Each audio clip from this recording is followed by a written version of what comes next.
ഇന്ന് ജൂൺ 18 ബുധനാഴ്ച ദിവസം കേരളത്തിൽ ശക്തമായ മഴയ്ക്ക് സാധ്യതയുണ്ടെന്ന് കാലാവസ്ഥാ നിരീക്ഷണ കേന്ദ്രം അറിയിച്ചിട്ടുണ്ട്. അതോടുകൂടി ഏതൊക്കെ ജില്ലകളിൽ ഇന്ന് അവധി പ്രഖ്യാപിച്ചു, ആ ഒരു അപ്ഡേഷനാണ് ഇന്നൊരു വീഡിയോ ഭാഗത്ത് നമ്മൾ നോക്കാൻ പോകുന്നത്. വീഡിയോയിൽ മുൻപ് വീഡിയോ ലൈക്ക് ചെയ്യുക, ചാനൽ സബ്സ്ക്രൈബ് ചെയ്യുക.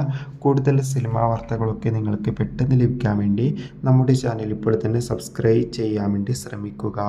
കേരളത്തിൽ വരുന്ന 3 ദിവസവും അതിശക്തമായ ഒറ്റപ്പെട്ട മഴയ്ക്ക് സാധ്യതയുണ്ടെന്ന് കാലാവസ്ഥാ നിരീക്ഷണ കേന്ദ്രം അറിയിച്ചിട്ടുണ്ട്. ഇന്നലെ 2 ജില്ലകളിൽ റെഡ് അലർട്ട് ഉണ്ടായിരുന്നു, കാസർഗോഡ്, കണ്ണൂർ ജില്ലകളിൽ. ഇപ്പോൾ 5 ജില്ലകളിൽ ഓറഞ്ച് അലർട്ടും പ്രഖ്യാപിച്ചിട്ടുണ്ട്. അതോടുകൂടി ഇപ്പോൾ കുട്ടനാട് താലൂക്കിലെ മുഴുവൻ വിദ്യാഭ്യാസ സ്ഥാപനങ്ങൾക്കും ജില്ലാ കളക്ടർ അവധി പ്രഖ്യാപിച്ചിട്ടുണ്ട്. അതോടുകൂടി കാസർഗോഡ് ദുരിതാശ്വാസ ക്യാമ്പ് നടക്കുന്ന സ്കൂളുകളിലും ഒരു ക്യാമ്പ് കഴിയുന്നവരെ അവധിയായിരിക്കുമെന്ന് റിപ്പോർട്ടുകൾ സൂചിപ്പിക്കുന്നുണ്ട്. കാത്തിരിക്കാം കൂടുതൽ അപ്ഡേഷൻ അറിയാൻ വേണ്ടി. ബൈ.